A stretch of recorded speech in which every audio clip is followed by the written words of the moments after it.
What is up? What is up? It is Maxwell and Josh with the Cardinal Companion. We're joined by Roman, who covers Washington sports with, you do Locked On Louisville and the Husky Wire, correct?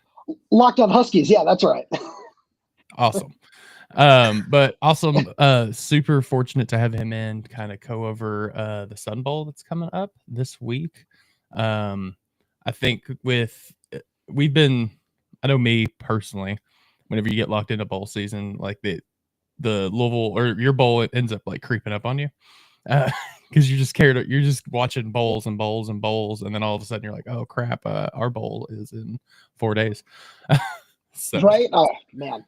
See, like last year was a little bit different for me. Like I won't lie, I was down there, did the Sugar Bowl, did the national championship, did all that. So there was a little bit of a different energy, which is going to be a big theme of this for Husky fans as a whole. Because it's like, yeah, man, last year, like, we were all getting prepped for this, and you're in the spotlight, and every single day it's UW Texas. Oh, this is gonna be so fun. And then obviously with Michigan after that, of course. But it's a lot of fun. Where for me, growing up around UW football, like I didn't see a bowl for the majority of my childhood, and then all of a sudden the Holiday Bowl. It's like it's all that anticipation. It's so much fun. Like that's one of the beauties of college football, and the beauties of bowl season. Absolutely. I know a lot of Louisville fans were pretty upset with this bowl, in the beginning. It's not really the bowl. It's more just, the commute with the fans trying to go out west and stuff. So I think that kind of played into, lack of excitement too, as well. Back-to-back years going out west in places that, I mean, honestly are either ridiculously expensive to reach or, just not the easiest to fan at, I guess you could say. So I think that kind of played in with our excitement as well. But we can just go ahead and dive into this if you're good. Josh, you got anything to say before we dive in? Nah, man, let's just get right into it. Sweet. So, of course, Washington coming off, national championship game last bowl season, and then coming into this, how is the overall fan base? How do they view your all's just season as a whole? With the coaching change and everything. Well, this has been a somewhat disappointing season where there's a lot to build on. There's a lot. I think that this fan base is going to be really, really excited about in 2025. You're going to see a fun young quarterback in this game in Damon Williams. Jonah Coleman is going to be back for 2025. That's going to be a lot of fun. There are a lot of really nice building blocks. I think the transfer portal has gone well overall. There are certainly still some additions that need to be made. But as I look at this, I say this season was a disappointment because coming off a national championship, no matter what, unless you get back there, it's going to suck a little, right? And then on top of that, you lose 40 plus players. It's really cool as, we sit here on Saturday. I'm excited to watch some pro Huskies today, get to watch Michael Penix on Sunday Night Football tomorrow, win the Heisman, rightfully so, away from Jaden Daniels in a head-to-head matchup. But that's a different story for a different day. But I would say that if you look at, especially the first month of the season, Washington could have been going into that Michigan game, sitting at 5-0, undefeated, but because of self-inflicted wounds for one reason or another, there are different things in both the Rutgers and the Washington State game that just really kind of took a lot of energy out of, I don't want to say the fan base, but out of what could have been. Because if we're sitting here and both these teams are 8-4, hey, that looks awesome. That's a lot of fun. 8-4 in your first season in the Big Ten after all these changes, yeah, that's sick. I love to see that. But sitting here at 6-6, obviously it's not a knock on anything other than what needs to improve in year 2 under Jed Fish, where it's, hey, this guy was a nice, high-priced hire, really love what he's able to bring to the program. But you can't help but with all of these other factors just say, yeah, it's still a little disappointing. I understand that. And Josh, I think you kind of agree. This was kind of, I don't know if disappointing is the right word for our season. It's complicated. Expectations weren't met. Yeah. Yeah, it's complicated is the nicest way to put it. For the Louisville standpoint, I think if you would have asked me 4 months ago, "Hey, are you happy with 8-4?" I would have said no. But I didn't know that we'd be playing 3 college football playoff teams, 4, 3 or 4, and then also playing the second team out of the college football playoff. So it's complicated.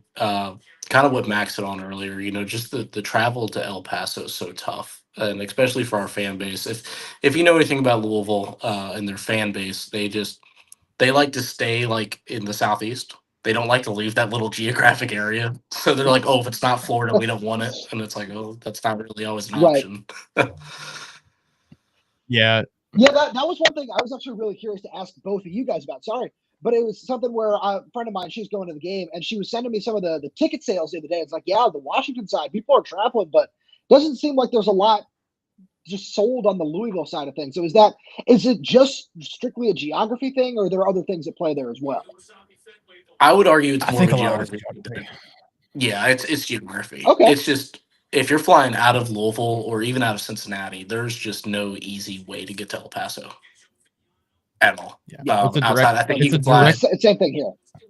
Oh, sorry. I was gonna say there's a direct. I looked into it because I was like, all right, let's do this. And I looked into it, and like a direct flight was like $1,200. Yeah, that's same thing up here. Yeah, and I'm like, I can't like. We don't have sponsors or anything for the channel, so I'm like that doesn't I can't spend $1,200 on just a flight to go down there to cover the bowl. So it sucks. I know the feeling. Yeah, whereas some of the other bowls that I think we were kind of talked about with with that southeast geography, that's 6-8 hour drive time. I'm like, well, I might be able to pull that one off. So it kind of sucks. And then, kind of like I said earlier, back-to-back years, I think it just kind of put a sour taste in the fans' mouth, having to do that 2 years in a row. So, yeah, but it, I think overall, just this season, I think Josh nailed it perfectly. We went into it with extremely high expectations, coming off a, going to the ACC championship last year.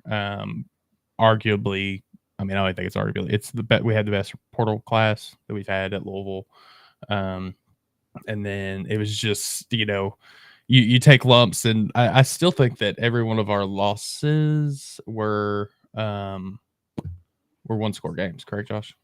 I don't have that pulled up, but yeah, I think everything was still a 1-score game. So it just kind of leaves you with that, what could have been kind of feeling. When you lose 2 college football playoff teams by a score, and that's your only losses. Minus Stanford. I forgot Stanford. Dang it. But with the exception of Stanford, yeah, I try to forget that. Oh yeah, welcome to just the hellhole that is having to play Stanford, especially when it's at Stanford.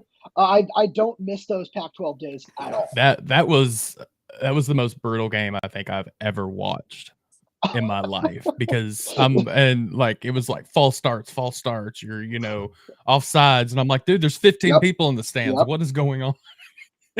That is just the like it's I don't know if you guys watch What We Do in the Shadows. It's the energy vampire that is Stanford Stadium. Oh, it's absolutely maddening. That's a whole separate podcast, really. So, but yeah, with the exception of that game, I think there was just some fans that were just not checked out, but like, well, this didn't go as planned. So I think that kind of translated into the bowl as well. But the biggest thing is, like, when you're majority of our bowls, I think you could say we've played East Coast, or at least Southeast. So spreading across the country, it just sucks. Hopefully that can be addressed some. I think there needs to be some kind of geographical, say so when bowls are picked. Like or like Oregon, like come into play say if they played Miami or something crazy like that, eventually, like, you can't expect, the true diehard fans to that, work a job Monday through Friday to be able to travel all the way across the country to go to a bowl game. So, Right. but or the ACC just needs to get better bowl tie-ins, but that's a completely different conversation. I agree with that as More well. reasonable bowl tie-ins, I guess. But that's Closer. a totally different conversation. Closer bowl tie-ins, yeah. Or restructure how they do their bowls. I think that's a big thing too. So, but let's get into some ball that we're gonna watch in the next couple days. So I've got a list of our 4. And Josh, I should have told you this. Sorry, but I'm sure you got it off the top of your head. Your 4 biggest opt-outs that are will affect your team or how your team plays. Roman, do you want to go first? Do you want us to go first? You guys go first because that's I'm gonna ramble for a while. Oh, you're good. Josh, yours are probably gonna be we've got the 4 big ones. It's Tyler Shuck, Ashton Gelati, Ja'Cory Brooks, and Quincy. I think those. I actually have one different than you. Okay. I'm actually gonna go Don Chaney over Quincy. Okay. Yeah. The power back. Yep, power back. Your perfect run support, pass pro. Just everything that he added to the passing game this past year just can't be stated enough. And it's not things that block pass pro doesn't translate to a stat sheet, but just what he allowed to open up. Because I feel like even outside of Quincy, the secondary for the most part was fairly solid. And I know that's a really off the wall answer, but yeah, no, I mean, I can agree with that, and I think that's one thing that, I think a lot of fans don't take into account because we had Isaac Brown and Duke Watson play so well this year as true freshmen is you having a stable of only 2 running backs is brutal. You got two scholarship running backs for the yeah. So that's brutal. That's asking a lot of true freshmen. Granted, at least there's a second quarterback back in the mix now, right? There is. So we've got 3 back in. I haven't seen an updated depth chart, so I don't know how that's going to factor. But as of right now, you've got Harrison Bailey was going to be the starter, and now Brady Allen has pulled his name out of the portal. So that I don't know if that changes things or I don't think it does, but I think that you'll see a very. It won't be hard to make a change in the game if that makes sense. Yeah, I mean, I still think that. Yeah, your 3 quarterbacks on roster. I mean, didn't play. I mean, it is what it is. So when even going into that, what do we expect from them? I couldn't tell you. I couldn't tell you the first thing because we've not seen them play. I mean, yeah, I'm like, no stress at all. No, not at all. But and it's going to be different, period, because you're replacing a Tyler Shuck who came in and threw for over 3,000 yards, over 60% completion rate, and was it 23, 24 touchdowns. So it's going to be one of those, well, let's just see how this goes moments, I think. So I'm glad you guys bring this up because when it comes to Washington, this is a very interesting discussion, mainly because of the guys that have entered the transfer portal. Jed Fish has said, hey, if they want to stay around, they're more than welcome to, because, with just roster turnover and everything like that, we want to just be welcoming to these guys that a lot of them have been here through 2, 3, sometimes even 4 coaches. So if they want to stick around for one final game, great. So with that being said, I'm not 100% sure who all is supposed to, of the guys that have entered their name in the transfer portal, because it just hasn't been publicized, who is going to be around and who is not. So there are a couple of names that I'm going to bring up a couple of names that I'm really interested in, but 1 or 2 of them might still be around. And the 2, well, I'll start with those 2. One of them is cornerback Elijah Jackson. where he's been kind of rotating in alongside Thaddeus Dixon, who has been tremendous this season. He took a really big step forward. That's a guy who's going to get drafted come April. So really curious to see what that's going to look like if he's not in the mix. If he decides to play, great. We know what the secondary rotation is going to look like. If not, there are a couple of young guys that I really like that might step up, but that's an interesting conversation. And the same can be said for guard Memelar at left guard. He's got the best name in the world for the position. You guys will see him next season because he's going to Central Florida. So he'll be in Big 12 now. I hate conference realignment in that aspect. Who knows where anybody is at this point in time? But he's been Washington starting left guard for the majority of the season. And he's somebody who, same thing. If he plays, awesome. If not, we'll kind of see what the rotation looks like. If he doesn't play, it's probably going to be Enoch Mahai, who's an Ohio State transfer. He's been pretty solid. He started the season at right guard, but then Washington's center of the future, Landon Hatchett, just kind of overtook him at the position, and he was dealing with some injuries. So now they have a rotation there. So if you don't see guard in this game, it'll be a lot of Enoch Mahai, and he might rotate in with a true freshman in Paki Finau, who I really like, and really curious to see what he looks like getting some game reps and doing it in a bowl game. I personally don't think is the worst thing in the world.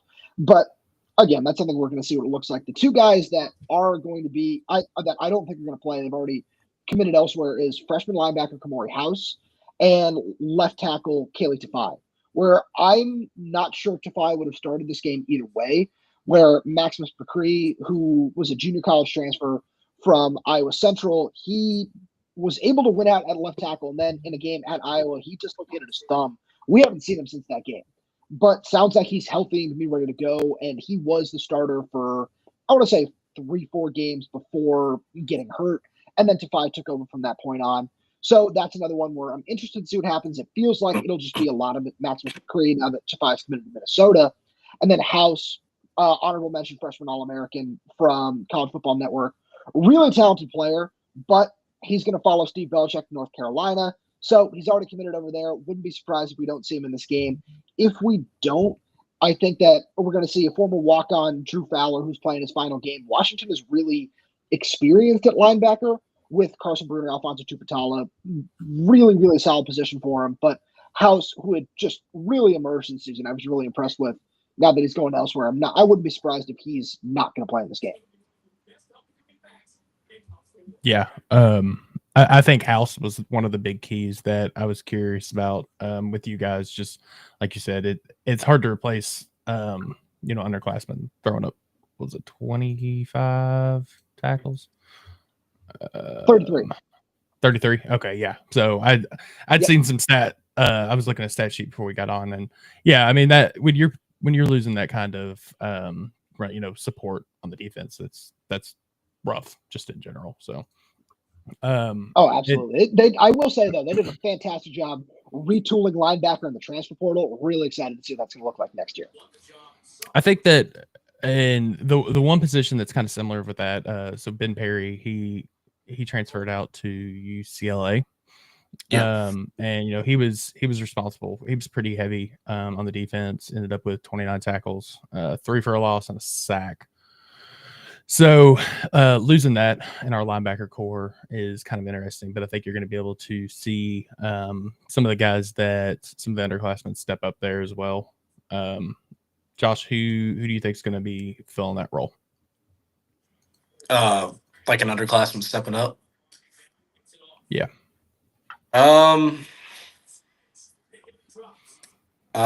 Give me Chris Hughes. Okay.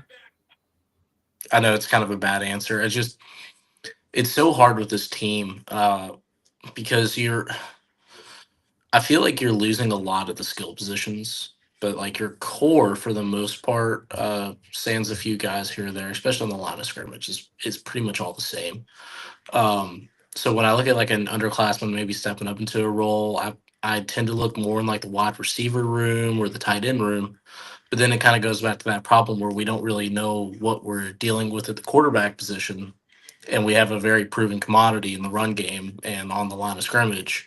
So like, in a game like this, man, it wouldn't surprise me if Louisville runs the ball 45 times. And that's where I say maybe like one guy in the wide out room, maybe like a Chris Hughes, maybe like a Gatarius Hicks, someone like that. One name that I noticed that popped up was pretty interesting. They've got JoJo Stone in on the depth chart for the game. Oh, that's cool. Yeah, so Cool. that one excites me. He's a underclassman wide receiver. Was originally committed to LSU, and then ended up flipping to Louisville. We've not seen a single snap from him, to my knowledge. Nothing. Yeah, so I think that could be super interesting if we could actually see him get in the ball. But yeah, we've seen on Josh's note with Chris Hughes, like we've seen such pretty much every time he's touched the ball this year, it's been like an impressive showing. As a, I think red shirt freshman walk on. Yeah. Local kid. So this is the joke going around the page is our page is actually a Chris Hughes fan page. Just for the simple fact that like every time he does something, it's like the most hype play, and everyone just goes nuts. So I could definitely see Chris making a big step up for that. One of the biggest notes kind of on our side of the ball was Colin Lacey is going to play in this game. Before you get into that, yep, you didn't answer. Who's your guy stepping up, underclassman? Ooh, that's yeah. Let's hear it. We didn't get to hear yours. You put me on the spot. I know. I wanted somebody in the defense side, but I'm really just not sure on the defensive side. So I'm going to say, I'll say JoJo Stone. I think he's going to get some meaningful reps. I think that, it's hard to prepare for a player, as an opposing team, it's hard to prepare for a player you've seen 0 snaps from. And I mean, he's got speed and athleticism. I think that he can, if the passing game gets going, I think he could be a pretty good target this game. So, but on to Colin Lacey. So Colin Lacey, I don't know how familiar you are with this, Roman, but Colin, he came in, was injured the first third of the year, played his couple games, and then decided to opt out.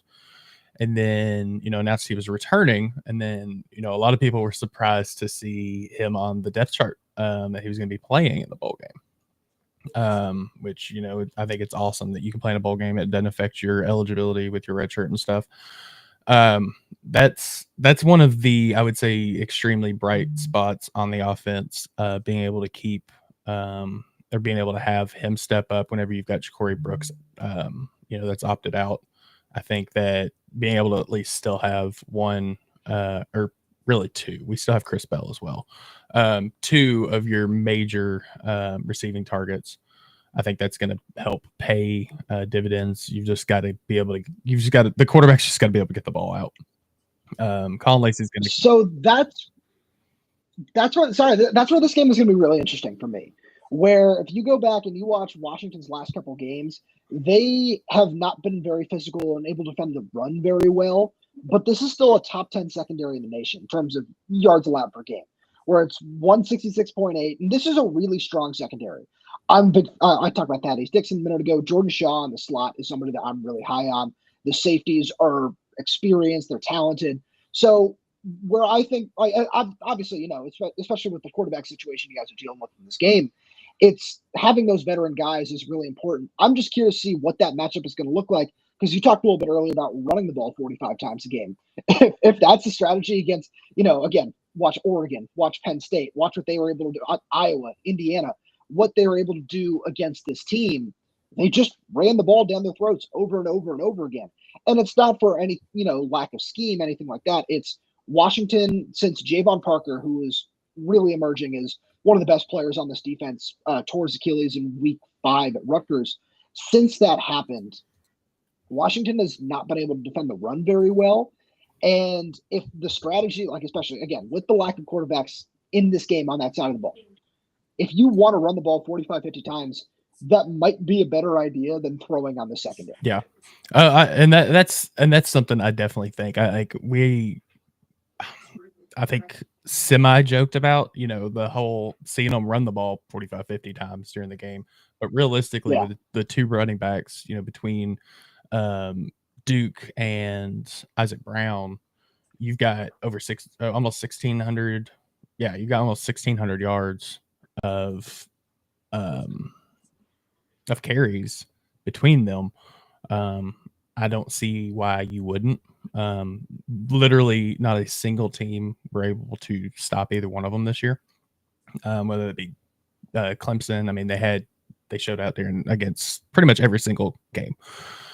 So, and especially once Isaac got the starting reps, it was literally the Isaac Brown show.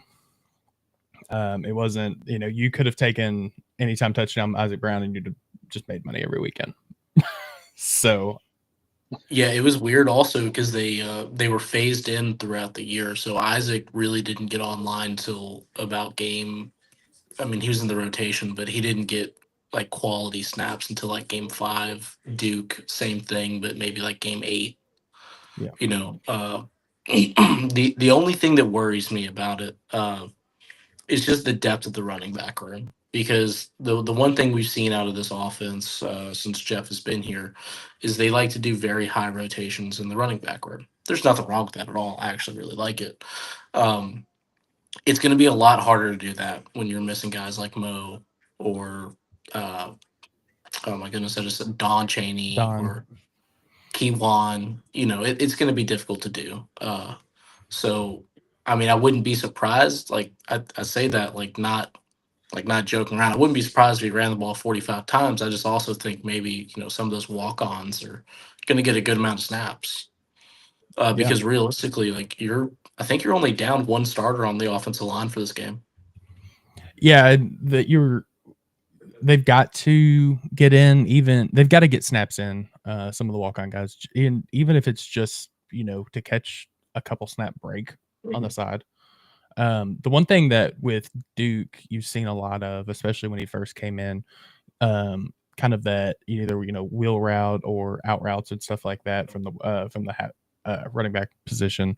He was a big receiving target this year, and I think that's something that that you're gonna have to see as well from that to be successful, in my opinion. Yeah. So I'm trying to look at your all's opt-outs here. Kamara House is the big one that just absolutely sticks out to me. But with that, you talk. I think you mentioned Elijah Jackson a little bit. Does that you talked about how you guys having such a stout secondary? Does that hurt you guys drastically, or do you think that you guys are still solid at that position?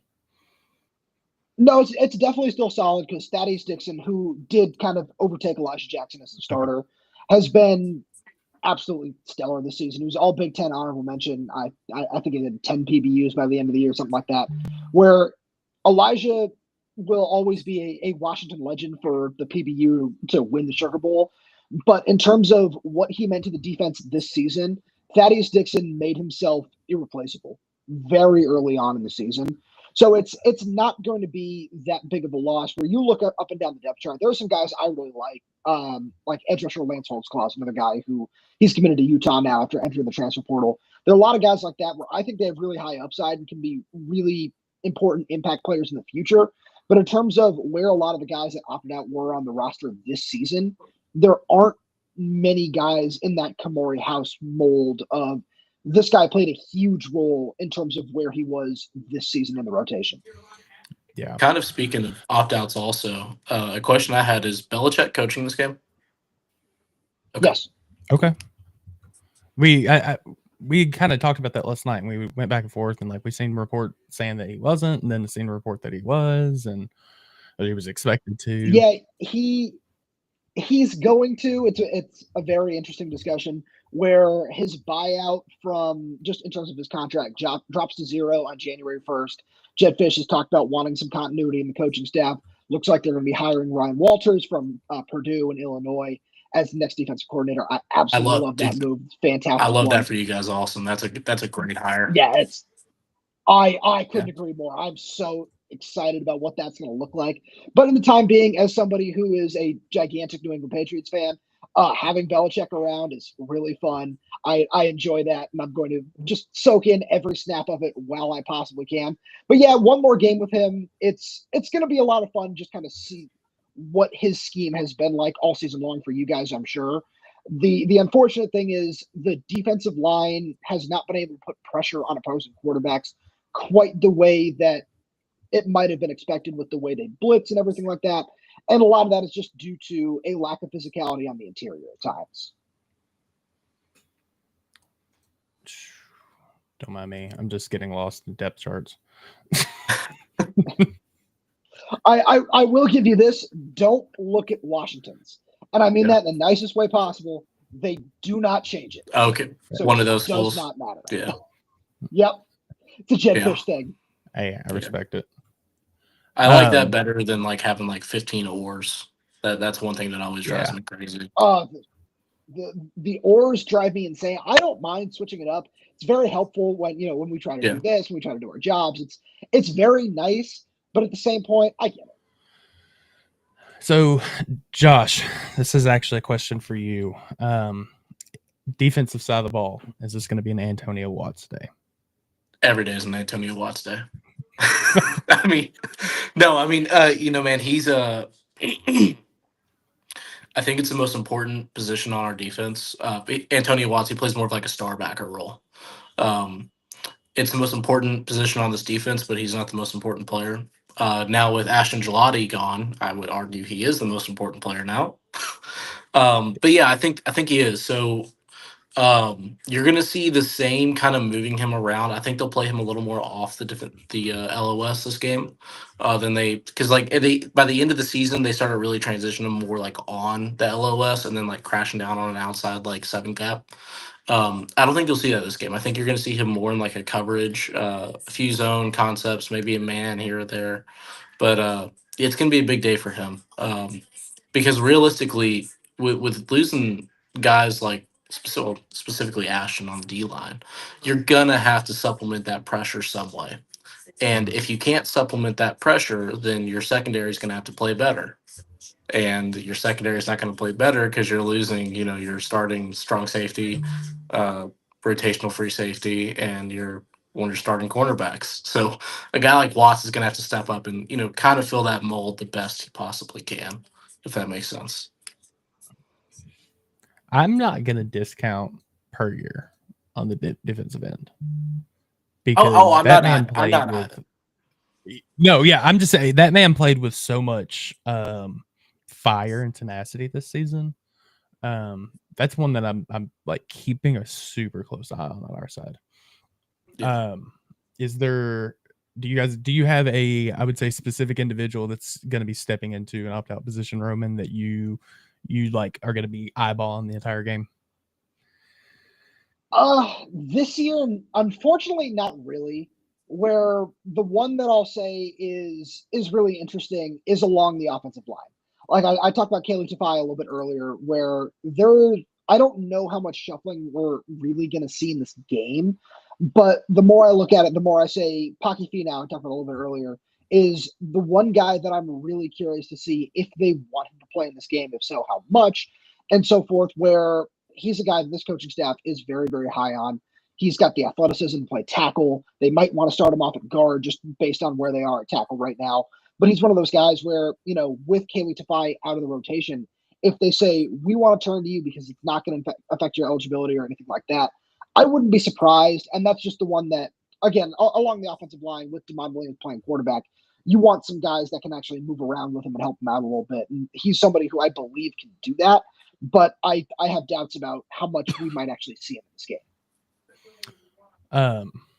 So I got the receiver depth chart on here, Josh. If this is to believed to be true, you've got Chris Bell starting. Good. Yeah, Chris Bell starting, Colin Lacey starting, which solid. Take both of those, and then your starting wide receiver 3 is Katarius Hicks, redshirt freshman. Definitely had some moments this season where you kind of like, okay, take note of that name. And then directly under him at wide receiver 3 is Antonio Meeks, which I don't think we've seen once this season. We have. Did we? Yeah, he's played sparingly, but we've seen him. Okay. So yeah, going back to that, your secondary, you guys having such a strong secondary. That one is definitely going to be interesting. I think Collins, to succeed on our side, you're going to have Colin Lacey be Colin Lacey, elusive, fast, snagging and going. And then Chris Bell. Chris Bell's just such a physical receiver. He's going to have to be. He's going to have to fight for the balls. So JoJo Stone is second under wide receiver 1.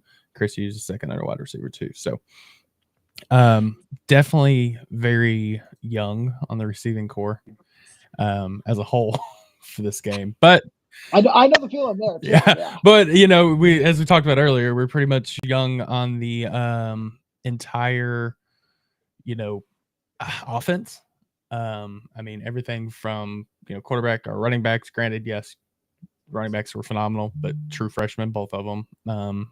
And on the receiving side, it's going to be very, very interesting to see how points are scored on the Louisville side of the ball.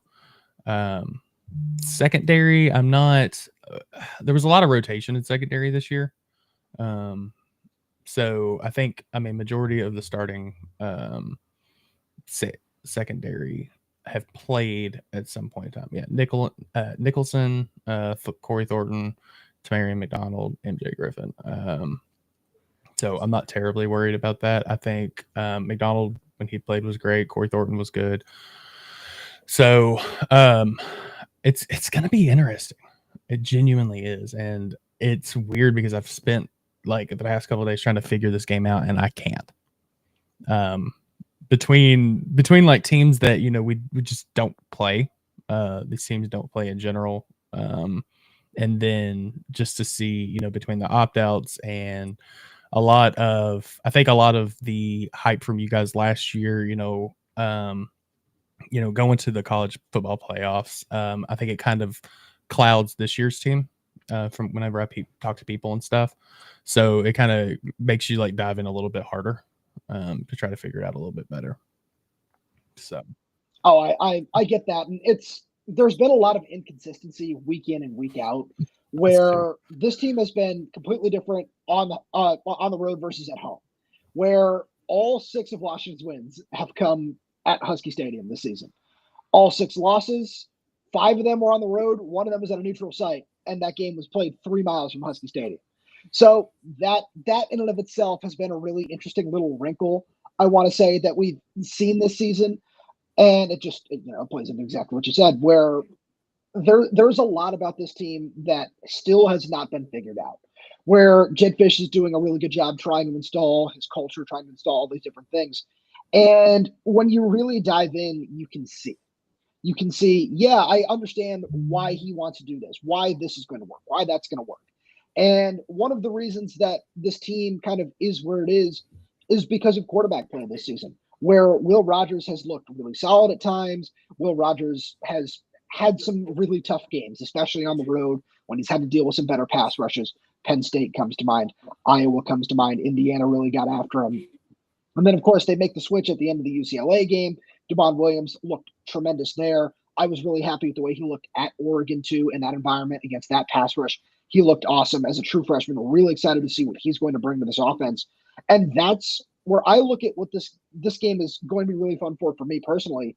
It's seeing another full game of Devon Williams and what he's going to do against the Louisville defense that I think is really solid. But at the same point, having a month for Jed to game plan for Devon Williams, who is the perfect kind of quarterback that he wants in his system. If you go look at his time at Arizona with Jaden DeLora, with Noah Fafita, he likes those smaller, mobile guys that can get out of the pocket, make plays with their legs, but also have the ability to zip it downfield. Because don't let his size fool you is a thing I've run into a couple of times this season, where he's got tremendous arm talent for being listed at 5'9", 170, whatever it might be. He can really spin it downfield, and I love this receiving core that Washington has. I think you brought up inconsistency, and any Louisville fans, they're going to say the exact same thing with this season. There was times where we would go out and put up, an insane performance against Clemson or, and different, Sure. and then come out and just not even look like the same team. So I'm going to say the most important thing this year or this game is just the consistency within, whether that's getting plays called out. So I'm going to put this more on coaching staff, in my opinion. Making sure that the team's ready, set, and just making sure that on offense and defense, that things are running smoothly from the sideline out to the field. That was one of the things that was one of our biggest struggles this season is, there was multiple times where, half a second before the snap, there's still, linebackers or something wandering around, looking around, trying to figure out what play they're in. I know there was a lot of, the helmet-to-helmet communication issues. We had that 5 times this year where they ended up just going back to signaling calls. So it's going to be super interesting to see, but that's what I'm going to leave that as. That's going to be my key to the game. It's got to be consistency, from the coaching staff. So, which that brings us in. I'm not going to keep you too much longer. We'll try to get out of here a couple minutes, not take up too much of your day, and let Josh get some sleep. But keys to the game for your team to win. I just gave mine. I think that you're going to have to see. I think there's just so many question marks that you got to be able to do what you can. You got to be able to handle what you can handle well. And that's coaching. We know that all these coaches can coach well when their foot's on the gas, so to speak. So as long as the coaching staff can get plays out, I think that's going to be the key. For me, it's the most simple football cliche that we've ever heard. It's win the trenches, because Washington has struggled to do that all season long. And a lot of that is having an entirely new offensive line. It's having a lot of new starters on the defensive line, I want to say, where they brought in a couple of guys from Arizona that are more true pass rushers than they are run stuffing kind of guys. And they can still play it really well, but there's been some injuries on the defensive line. So we have seen at too many different points this year, Washington struggled to win the battle in the trenches. And I think that if they're able to find a way to do that, especially on the offensive line, and protect Damon Williams and let him have a little bit of time to throw, and he doesn't have to, get rushed at all, anything like that, it'll be really nice, and we'll be able to see more of what we're looking for from this offense. And defensively, we talked about it ad nauseum already.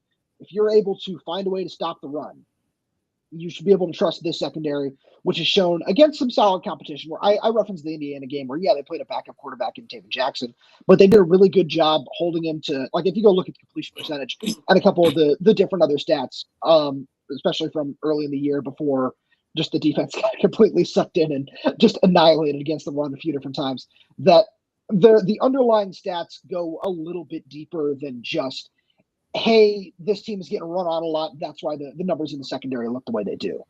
Okay. Yeah. And that kind of answers one of the questions in here. They were asking if, if teams were so successful running the ball, does that account for kind of the secondary? So, Josh, what is your key to Louisville coming home with a win? Play murder ball. So we're going to always adhere to the 3 core philosophies of murder ball. Establish the interior run game. Limit your mistakes, so don't beat yourself. And I'm sorry, I just completely blanked there. I got lost in the sauce for a second. The Bobby P song.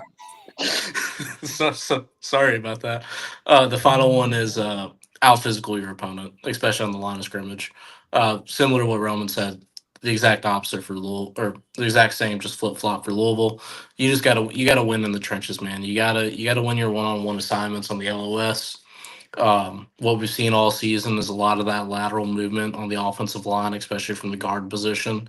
Keep that going, and just when you get those opportunities of like a one-on-one with a pulling guard to like a crackback on an outside backer, you got to win that every single time. And if you do that, I think Louisville wins this game.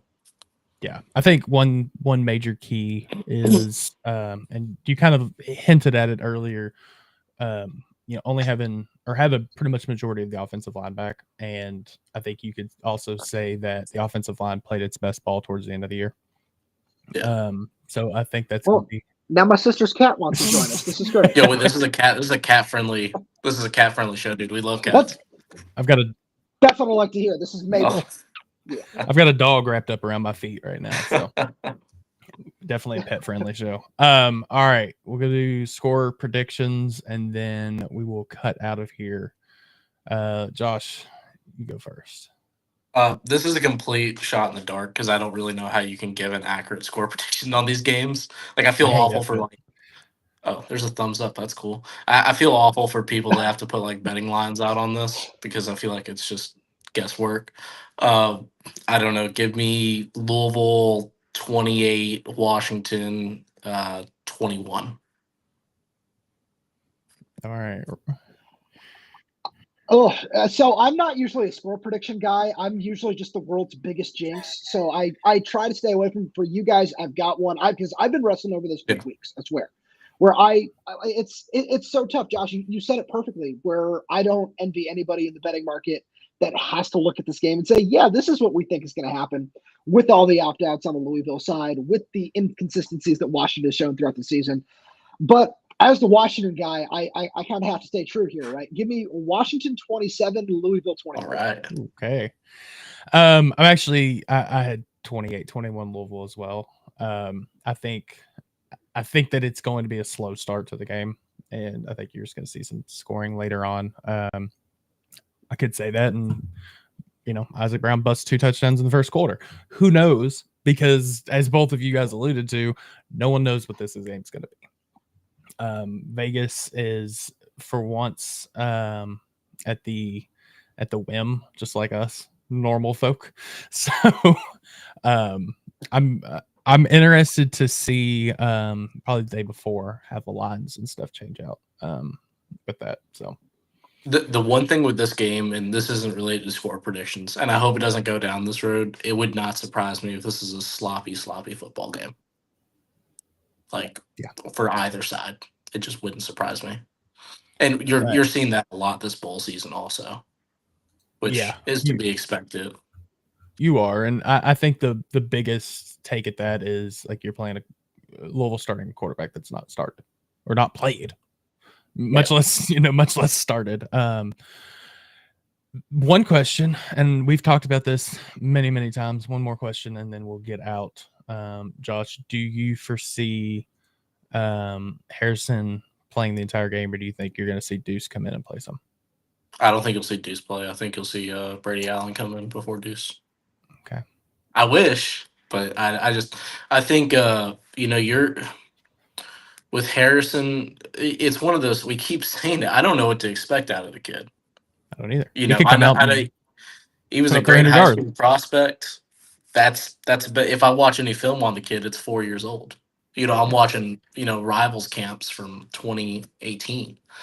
So I don't know what to expect. I think the leash is a little bit shorter in these sort of situations because you do have to think about the long-term health of your program compared to giving someone like their last go around. I mean, yeah, I would say you'd probably see Brady Allen before you see Deuce. I think Deuce is probably the future, but Brady is more ready physically right now, if that makes sense. No, that's fair. I mean, he's had years in the system now. Years to build, experience, size, strength. So that makes utter sense. All right. Any last words? I have one question for Roman before he goes. Not related to the bowl game at all. Oh, let's hear it. How are you enjoying the Big Ten, honestly? I love it. I think outside of the travel, which has certainly, especially for somebody in my position, is very difficult to overcome. Outside of that, I think this is great, where it's really cool to not only, obviously, like, first of all, UCLA and USC killed the Pac-12. Like, that is something that needs to be said. You guys can wash your hands of it. Y'all are good. We know who did it. Oh yeah. Absolutely. That's just something I want to make clear, especially when we hear like Washington State, Oregon State people. It's like, oh, Washington and Oregon did. It's like, no. Let's make that part very clear. But honestly, I think this is awesome. It's really cool to have Michigan come in here for a conference game. It's really cool to have Ohio State's coming in next year for a conference game. And you think about just all the different places that you get to go see, all the exposure that comes along with it. That's personally been my favorite part of all of this. And I know that's something that you guys in the ACC have honestly been blessed with in a way the Pac-12 was not. Where, having a deal with ESPN at the very least is more than the Pac-12 could say for anything. The Pac-12 network was a disaster. And there were some wonderful people that worked there. And it had nothing to do with them, and it had everything to do with the people in charge of the conference, Larry Scott, George Kliavkoff, where they had ample opportunities to make things work. The Pac-12 was playing games. The Pac-2 was playing games on the CW this season. That is something that needs to sink in for some fans, but I look at everything the Big Ten has brought to the table, and I say I couldn't be more happy with this. And the first couple of years financially is going to be a little difficult just in terms of the travel, getting a half share, all these different things. But these are things that if you are able to manage them in the short term are going to pay off immensely long term. I have two more questions for you. I'm sorry, I know you're trying to get out of here, Max. Oh, please. But we never get to talk to West Coast guys. We don't. So this is something we're going to try to start doing more, though. But do you think there was ever an actual Apple TV deal in place with the Pac-12 and Larry Scott? I think there were the makings of one in place. I don't know how great they were, but I think, you look at the MLS and you say, what does that deal look like for them? As somebody who's also a big Red Sox fan, I hate watching the Apple TV games. I think they do a good job with sound. They do a good job with a few other things on those broadcasts, but it's not marketed very well. It's a little difficult to find, and you need something that's more accessible for everybody, which would have been just a huge failing in any sort of Apple TV deal for the Pac-12. So I'm really glad whatever makings there might have been, it fell through. Whatever. That's one thing. I was gonna say, just talking about, one thing, so I use Apple TV. I love Apple TV. The quality is phenomenal. But you kind of hinted on it, because one thing that drives me absolutely insane, there's nothing more annoying than having to go through Prime to watch Thursday Night Football and stuff like that. That drives me up the wall. For the whole first year, I forgot that it was on Prime. Was it last year? And I'd be like, why can't I find this game on TV? And it's not even it's hard. It's just I feel like you've got to skip around versus skip around and go to this app or go to this app to figure out where the game is versus just flipping to the channel. So I could definitely see that. Then so my last little thing I got for you. Do you think that the Mountain West and the new Pac-12 can survive together? Survive together? Yes. Thrive together? No.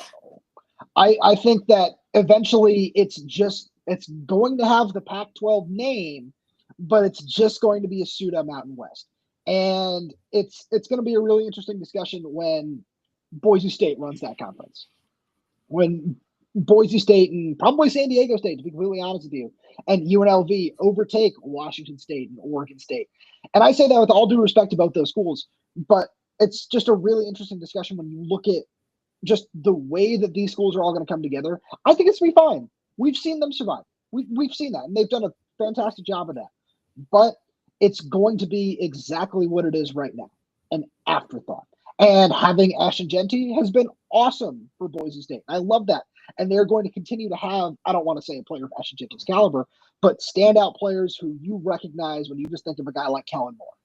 That's going to continue. That will never go away. But if people think that they're going to be, a Power 5 and a legitimate threat to the college football playoff year in and year out, absolutely not. I think one thing that they need to go dive and study is how the Big East came back in basketball. Yeah. The Big East, we were a part of it, and kind of as we were stepping out, watched it crumble. Some one of the last ones off the boat. Yeah, it doesn't say, and some are going to say that us leaving was kind of killed the conference. Crumble. Yeah. So, but now to see it in basketball come back, and I mean, they're a legitimate, basketball. I mean, not even legitimate. They're one of the top basketball conferences. So I think that that's the case study to follow for the Pac-12.